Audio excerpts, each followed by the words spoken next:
मैं 26 साल की हो चुकी थी, इसीलिए माँ ने जो भी पहले रिश्ता आया उसके लिए हाँ कर दी। उन्होंने कोई छानबीन भी ना करवाई थी, क्योंकि पिछले 2 साल से मेरे रिश्ते बस टूटते ही जा रहे थे और माँ को लगता था कि किसी ने मुझ पर जादू करवाया, इसीलिए शादी से इनकार करने का सवाल ही पैदा नहीं होता था। अपनी बुद्धि माँ का ख्याल करते हुए मैंने भी अपनी रजामंदी दे दी। मेरे ससुराल वालों को शादी की जल्दी थी। माँ ने भी हमारी हैसियत के मुताबिक जल्द ही मेरी शादी कर दी। मुझे शादी के बाद पता लगा कि पति तो बाहर मुल्क काम करता है। शादी के चंद दिनों में ही वो वापस चले गए थे। मैं हैरान थी, उन्होंने ये बात हमें पहले क्यों नहीं बताई। मैंने जब अपनी सास से पूछा कि आप लोगों से पहले क्यों नहीं बताया, तो सास एकदम घबरा गई और इस बात का जवाब इस अंदाज में दिया जैसे वह इस बात को नज़रअंदाज करना चाहती हो। मुझे सास से कोई जवाब न मिला था, लेकिन हैरान वाली बात तो ये थी, अगर वह हमें बता देते तो कि मेरे पति बाहर मुल्क काम करता है, तो इससे मोहल्ले वाले और बाकी सब भी मेरे पति की और इज्जत करते। खैर, उन्होंने अगर नहीं बनाना था तो उन्होंने ऐसा करके दिखा भी दिया था। मैं अब क्या कह सकती थी। उनका तो बस यही कहना था, तुम्हारे कदम बहुत अच्छे साबित हुए हैं, जल्द वीज़ा लग गया है। ये बात सुनकर मुझे यूँ महसूस हुआ था जैसे सास जानबूझकर किसी मकसद के तहत ऐसा कह रही हो। लेकिन मैंने अपने दिमाग को झटका और शादी के शुरू के दिनों में ही अपने ससुराल वालों के दिल में अपनी जगह बनानी शुरू कर दी। मेरे ससुराल में बस मैं, सास, एक नंद और 15 साल का देवर ही था। 15 साल देवर का दिमागी हालत ठीक नहीं थी। यह बात मेरी सास ने शादी के दूसरे दिन ही मुझे बता दी थी। मुझे देवर की दिमागी कमजोरी से कोई मसला नहीं था। मैंने शादी के बाद देखा कि सास अपने बेटे के सारे काम खुद ही करती थी। जिंदगी अच्छी गुजर रही थी। मेरी ननंद और मैं अच्छे दोस्त बन गए थे। पति से भी मेरी बात होती रहती थी। जिंदगी अपनी डगर पर चल रही थी। अचानक मेरी ज़िंदगी में ऐसा किस्सा पेश आया जिसने मेरी ज़िंदगी को ही बदल कर रख दिया था। मैं सोच भी नहीं सकती थी कि मेरे साथ इतना बड़ा धोखा हो जाएगा। एक दिन मैं जैसे ही कमरे से बाहर निकली, देवर मुझे देखते ही दूध पीने की जिद करने लगा। यह बात मुझे अजीब लगी, क्योंकि मेरा देवर ज़्यादातर खिलौने में ही बिजी रहता था। देवर की बात सुनकर ननंद जल्दी से उसे अपने कमरे में ले गई। यह सब देखकर मेरे दिमाग में बहुत गलत गलत ख्याल आ रहे थे। मुझे समझ नहीं आ रहा था इस घर में ये सब हो क्या रहा है। अभी चाय भी पी रही थी कि थोड़ी देर बाद मेरा देवर कमरे से बाहर निकला। मैंने देवर को देखा तो इसका हुलिया देखकर मुझे हैरत हुई थी। मेरे देवर का मुंह दूध से भरा हुआ था। देवर के बाद मेरी ननंद भी कमरे से बाहर निकली। ननंद के कपड़ों पर भी दूध की बूंदें मौजूद थी, मगर मुझे याद था जब ननंद कमरे में गई थी इसके कपड़े प्रेस किए हुए थे, और अब कपड़ों का ये हाल देखकर मैं तो दिमाग ही अपनी जगह पर ना रहा। माथे पर पसीने आ रहे थे। मैं बस अपनी नंद को देखते जा रही थी। सास मेरे करीब आकर कहने लगी, बहू क्या हुआ, किन सोचों में गुम हो। नहीं माँ, कुछ नहीं, बस ऐसे ही घर की याद आ रही थी। मैं जल्दी से बहाना बनाया और सास को टाल दिया। अब मैं सास से अब की बेटी और बेटे की शिकायत तो कल लगाने से रही। सास ने फिर मुझे बातों में लगा दिया। मैं अपनी नंद की इस अजीब हरकत को तकरीबन भूल ही गई थी। काम की मसरूफियत में मेरा दिमाग उन तमाम सोचों से भटक गया था। ऊपर से मैं भी काफ़ी सेहतमंद थी, इसीलिए काम करते करते पसीने छूट जाते थे। एक दिन मैं अपने कमरे में आराम करने की वजह से लेटी हुई थी कि मेरी सास कमरे में आई तो मुझे पता न चला। मुझे अचानक किसी की मौजूदगी का एहसास हुआ तो मैं उठ बैठी। अपनी सास को देखकर मैं डर गई। मेरा ध्यान किसी और तरफ था, इसीलिए मेरा चौंक कर डरना अनोखी बात नहीं थी। जल्दी से मैंने खुद को संभाला और सास से पूछा, माँ सब ठीक तो है, आपको कुछ काम तो नहीं। माँ बहू, मैं तुमसे एक बात कहने आई थी। मैंने अपनी सास को कहा, माँ बताइए क्या बात है।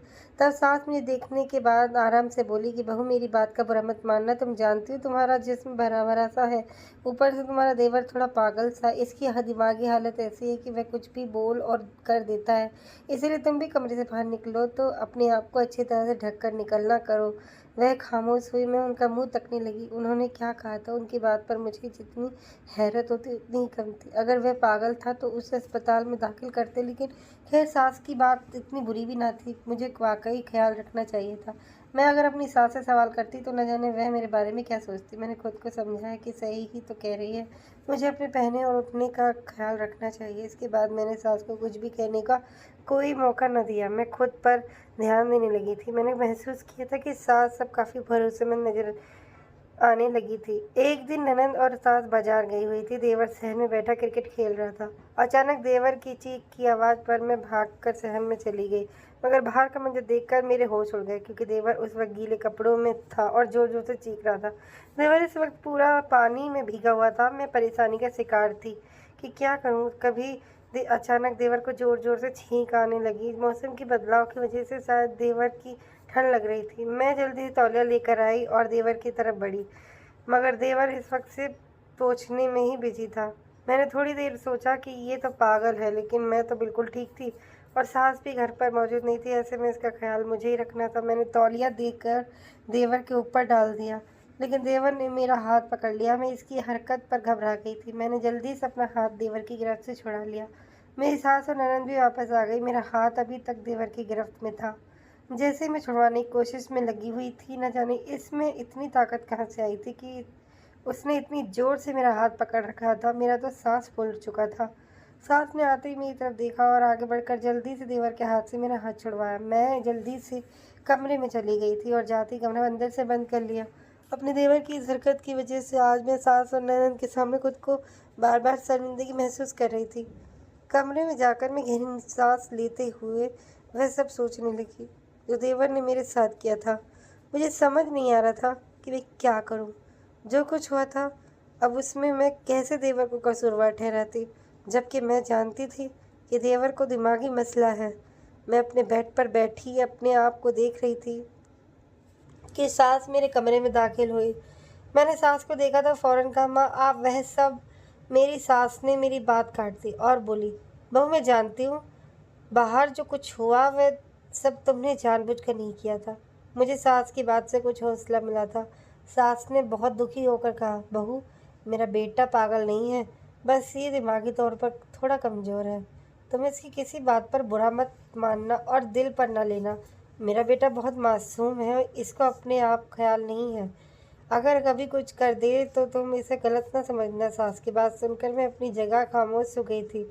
अब सास को और क्या कहती, मुझे तो देवर से अजीब सी बेचैनी होने लगी थी और अब सास ने कुछ कहने से ही मना कर दिया था। मैंने अपनी तरफ से उनको हौसला दिया था और कहा था कि मैं बुरा नहीं मानूंगी, लेकिन मैंने सोच लिया था कि देवर से दूर ही रहूंगी और इसके सामने कम ही जाऊंगी। अगले दिन मेरा देवर सहन में बैठा खेल रहा था। मैं पहले मर्तबा देवर को गौर से देख रही थी। देवर हेल्थ का तो इस बात में कोई शक नहीं था कि देवर एक बहुत ही खूबसूरत मर्द था। उसे इतनी गौर से देख रही थी कि अचानक देवर ने जब मेरी तरफ देखा तो मेरे पास आकर वह एक बार फिर दूध पीने की जिद करने लगा। मुझे बहुत अजीब लगी और शर्म भी महसूस हुई। भला अब इसकी उम्र थी कि मैं इसे फिटर देती। मैंने सास से बात करने की सोची और उनसे कहा कि मैंने ये बात महसूस की कि देवर मुझे देखते ही अजीब हरकतें करने लगता है। मेरी बात सुनकर सास के चेहरे पर एक अजीब सी चमक आई थी, जिसे मैंने गौर से देखा था। तब सास फौरन बोली, नहीं बहू तुम कैसी बातें कर रही हो। मेरे बच्चे को तो अपना होश नहीं है, वह तुम्हारे बारे में कैसे कुछ गलत सोच सकता है। तुम्हें ज़रूर कोई गलत फहमी हुई होगी। मैं सास का जवाब सुनकर खुद की खामोश हो गई थी। अब उनको और क्या कहती। उनकी नज़र में तो उनका बेटा बहुत मासूम और भोला था। मैं खामोशी से उठी और बाकी के काम निपटाने लगी।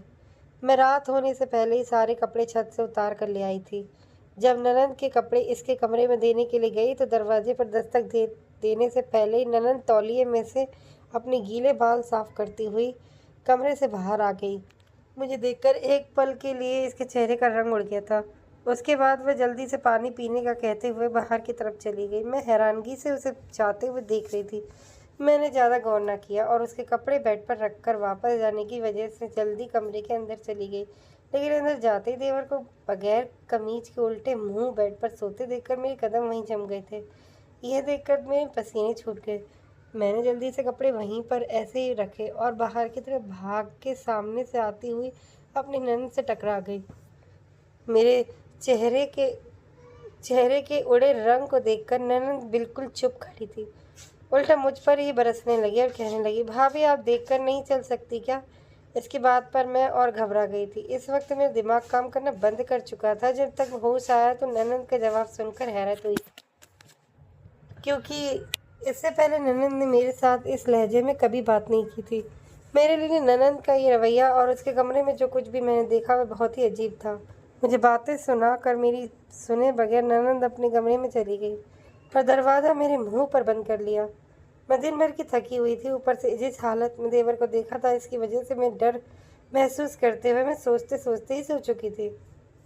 रात का न जाने कौन सा वक्त था, मुझे नींद में खुद पर किसी बोझ के एहसास हुआ था। मैंने जल्दी से आंखें खोल दी, मगर अंधेरा होने की वजह से मुझे कुछ नज़र नहीं आ रहा था। तभी मुझे अपनी गर्दन पर किसी उंगलियों का चुभन महसूस हुआ। मैंने चिल्लाते हुए इसे खुद से दूर करना चाहा। कुछ देर बाद मुझ पर से वजन कम हुआ तो मैं उठकर दरवाजे की तरफ भागी। दरवाज़ा खोलकर सास के कमरे का दरवाज़ा बजाने लगी। जल्दी सास ने दरवाज़ा खोल दिया और हैरानगी से मुझे देखने लगी। मेरा जिस्म पसीने से तर था। मैं भागकर अपनी सास के गले लग गई और रोने लगी। शोर की आवाज़ से ननंद भी कमरे में आ गई। सास मुझे ऐसी हालत में देखकर घबरा गई थी और बोली, बहू क्या हुआ, कोई बुरा ख्वाब देख लिया है? मैंने अपनी सास से कहा, माँ मेरे कमरे में कोई था। ये कहते मैं रोने लगी, जबकि सास ने हैरानगी से मुझे देखा और कहा, बहू तुम क्या कह रही हो? रात के 2 बजे कौन तुम्हारे कमरे में आएगा? क्या बोले जा रही हो? तुम्हारा पति यहाँ है ही नहीं और देवर इस काबिल है नहीं, तो कौन आ सकता है भला? सास ने कहा, वहाँ जाकर देख लेती हूँ। जैसे ही सास ने कमरे का दरवाज़ा खोला तो मेरी तो हैरत से आंखें खुली की खुली रह गई। कमरे की बत्ती जल रही थी और बेड पर एक सिलवट तक मौजूद नहीं थी। बस जहाँ मैं सोई हुई थी उस जगह पर हल्की सी सिलवट थी। माँ मेरा यकीन करो, मेरे कमरे में कोई था। मेरी बात सुनकर सास ने नजर ननद को देखा और बोली, अगर यहाँ कोई था तो तुम बताओ कौन था? क्या तुमने उसे देखा था? मैं आप अपनी सास को देख रही थी, जो कि इस वक्त गुस्से में लग रही थी। मैंने कुछ कहना चाहा कि इसी वक्त ननद बोली, भाभी लगता है आपने कोई ख्वाब देखा है। मैं तो चुपचाप खड़ी थी। तब सास बोली, बेकार से ख्वाब वजह से तुमने अब मेरी नींद खराब कर दी है। अब आराम से जाकर सो जाओ और हमें भी सोने दो। मैं खामोश उनकी बातें सुन रही थी। माँ और ननद कमरे से चली गई थी। मैंने अपने कमरे का दरवाज़ा अंदर से बंद कर लिया, लेकिन खिड़की पर नज़र पड़ी तो वहाँ कोई सोया हुआ नज़र आ रहा था। गौर करने पर देखा कि इसी वक्त कोई वहाँ से भागा था। मैंने जल्दी से खिड़की के पास गई तो मेरे पैरों के नीचे से ज़मीन निकल गई, क्योंकि दूसरी तरफ ननद खड़ी थी। तो क्या वह ननद का कोई आशिक था जो इस मुझसे मिलने आया था और गलती से मेरे पास आ गया? क्या ये सब बस मेरे साथ ही मुझे परेशान करने के लिए किया जा रहा था? मुझे तो कुछ समझ नहीं आ रहा था कि ये सब क्या हो रहा है। पूरी रात मैंने कांटों पर गुजारी थी। अगली सुबह मेरी ननद खुशी खुशी अपने कमरे से बाहर आई और हमारे साथ नाश्ते में बैठ गई। मुझे ननद के रवैये में कोई बदलाव महसूस न हुआ था। अचानक मुझे न जाने क्या सूझा कि मैं सास से बोली कि माँ, कल रात मैंने साथ वाले कमरे की खिड़की से किसी मर्द को बाहर जाते हुए देखा था। मेरी बात सुनकर मेरी सास को करंट लग गया था। सास ने कुछ पल ठहर कर कहा, बहू क्या कह रही हो तुम? मैंने कहा कि माँ, वह कल रात अभी मैं कुछ कहती ही कि सास बीच में बोल पड़ी कि साथ वाला कमरा तुम्हारी नंद का है और तुम मेरे हिसाब से मेरी बेटी कैरेक्टर के बारे में ये सब कह रही हो। मुझे तो सास की कुछ समझ नहीं थी। पहले देवर के बारे में वह सब कहना कि वह जो भी करे इसे मना ना करो, इसके बाद देवर का भी अपनी हद से बढ़कर मेरे करीब रहना, और कल मेरे साथ जो हुआ उसके बाद नंद के कमरे से किसी मर्द का जाना, तो मुझे सब समझ आ रहा था। न जाने सास की अकल पर क्या पर्दा पड़ गया था कि वह सब समझते हुए भी अनजान बन रही थी, बल्कि सास तो उल्टा मुझ पर बरस पड़ी। मैं नज़र झुकाकर बैठी रही, क्योंकि इस वक्त कुछ भी कहना अपने पैरों पर कुल्हाड़ी मारने के बराबर था। मुझे बोलने के बाद एहसास हुआ था कि मुझे सास से बात नहीं करनी चाहिए थी, मगर जो होना था वह तो हो गया था। नंद के एक कोने में बिल्कुल खामोश खड़ी थी। मुझे लगा शायद नंद कुछ कहेगी, लेकिन वह तो बिल्कुल खामोश रही थी। मैं भी खामोशी से वहाँ से उठकर कमरे से चली गई। थोड़ी देर बाद सास और नंद घर से बाहर चली गई। मुझ में उनसे कुछ भी पूछने की कोई हिम्मत नहीं थी। देवर घर में ही था। इससे पहले मुझे देवर देखकर वह ये अपनी फरमाइश करता। मैं जल्दी से अपने कमरे का दरवाज़ा बंद करके बैठ गई। काफ़ी देर गुजरने के बाद सोचो मैं मेरी नज़र जो खिड़की से बाहर गई तो सास और नंद और किसी मर्द के साथ खड़ी बातों में मसरूफ़ थी। मुझे उनके बात करने के अंदाज पर कुछ शक हुआ था। मैं दबे पाँव कमरे से बाहर निकली और जल्दी से चादर लेकर सास और ननद से छिपकर दूसरी दीवार के पास खड़ी होकर उनकी बातें सुनने लगी। और जो बात उनके बीच चल रही थी, वे सुनकर मैं उल्टे कदम वापस अपने कमरे में भाग आई और दरवाज़ा अंदर से बंद कर लिया। मैं लंबे लंबे सांस लेने लगी। मेरा दिल बहुत तेज धड़क रहा था क्योंकि मैं न जाने उनकी किस साजिश का शिकार होने वाली थी। अचानक कमरे का दरवाज़ा तेज तेज बजने लगा। मैं जल्दी से बेड पर जाकर लेट गई और जाहिर किया कि जैसे मैं सो रही हूँ। सास कमरे की दूसरी चाबी से दरवाज़ा खोलकर कमरे में आ गई। मेरी आंखें बंद थी। थोड़ी देर खड़े रहने के बाद शायद जब सास को यकीन हो गया कि मैं सो रही हूँ तो वह दरवाज़ा वापस बंद करके चली गई। मैंने जल्दी से आंखें खोल दी। मुझे यकीन था मेरी सास इस बात को यकीन करने ही आई थी कि मैं सो रही हूँ या नहीं। शायद उनको महसूस हो गया था कि किसी ने उनकी बातें सुनी हैं। मुझे अब सारी कड़ियाँ मिलती हुई नजर आ रही थी। मैंने सोच लिया था और देवर सास का राज जानकर ही रहूंगी, लेकिन मुझे कुछ खबर न थी कि इस सच से मुझ पर कयामत गुजरने वाली थी। अगले दिन तो देवर ने हद कर दी। वह मेरे करीब आकर उससे पहले मुझे हाथ लगाता मैंने इसे धक्का दे दिया और वापस कमरे में भाग गई।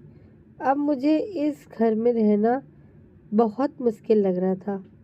पति भी मुझसे कांटेक्ट में न था कि उसे कुछ कह सकती। मेरा मायका भी दूर था और सास तो कभी मुझे अपने घर न जाने देती। मैं अगले दिन खरीदारी का सोचकर तैयार होकर सास के साथ मार्केट चली गई। वापस पर ननंद मेरे लिए खास चाय बनाकर कमरे में ले आई तो मैंने चुपके से चाय गिरा दी। थोड़ी देर बाद बाहर से अजीब आवाज़ आने लगी। मैंने काफ़ी दिनों में इसे नोट किया था। जब नंद चाय बनाती थी मुझे नींद आ जाती थी और मैं सो जाती थी।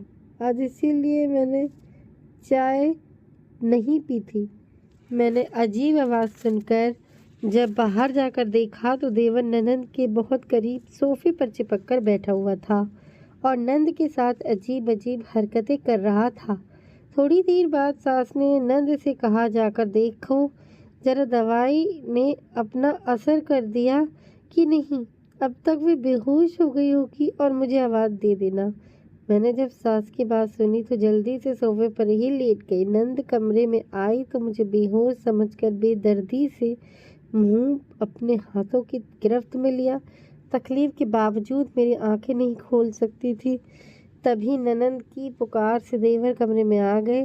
सास ने कहा, बस आज इस अजाब से जान छूट जाएगी। कितने पापड़ बेलने पड़े हैं इस लड़की के लिए। मैं दिल में डर से सोच रही थी कि जो मंसूबे उन्होंने बनाए हैं कहीं वह उल्टा ही ना हो जाए, क्योंकि मैंने कमरे में कैमरा लगा दिया था और पुलिस को भी आगे कर दिया था।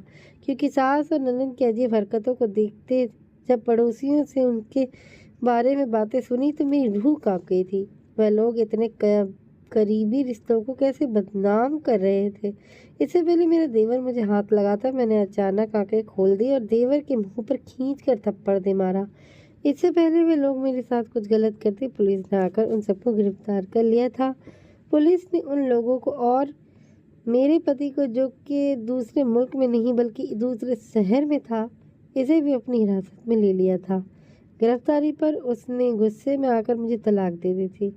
वह लोग कोई माँ बेटा नहीं था बल्कि उनका एक गैंग था। वे लोग शादी के बाद ऐसे ही एक लड़के देवर बनाकर मासूम लड़कियों की ज़िंदगी बर्बाद करवाते थे और जो लड़की इनके झांसे में आकर फंस जाती थी उसे ब्लैकमेल करके उनसे ज़बरदस्ती मुड़कर उनकी तरफ ना देखा था और अपने घर चली गई थी। मेरी माँ ने 2 साल के इंतजार के बाद मेरी दोबारा शादी करवा दी थी। इस दौरान माँ को बहुत सारी परेशानियों का सामना करना पड़ा था, क्योंकि तलाकशुदा होने की वजह से सब मुझे ही गलत समझते थे। लेकिन माँ की गांव के दोस्त जब उनसे मिलने आई तब उन्होंने सब जानने के बाद माँ से मेरा हाथ मांग लिया था। उन्होंने भी पहले बहू शहर से लाई थी जो कि आज़ादी के नाम पर तलाक लेकर चली गई थी। मैं शादी से बहुत डर गई थी क्योंकि मेरा पहला तजुर्बा बहुत बुरा गया था। लेकिन शादी के बाद अपने पति का रवैया देखकर मुझे यकीन हो गया कि इस दुनिया में अगर बुरे लोग हैं तो अच्छे लोग भी मौजूद हैं। बस सबसे यही गुजारिश है कि पैसों की चकाचौंध देखकर अंधाधुंध रिश्ते ना कर दिया करें, बल्कि वारी भी सही लेकिन अच्छे लोगों को चुनाव करें, सबकी यही राय दें। धन्यवाद।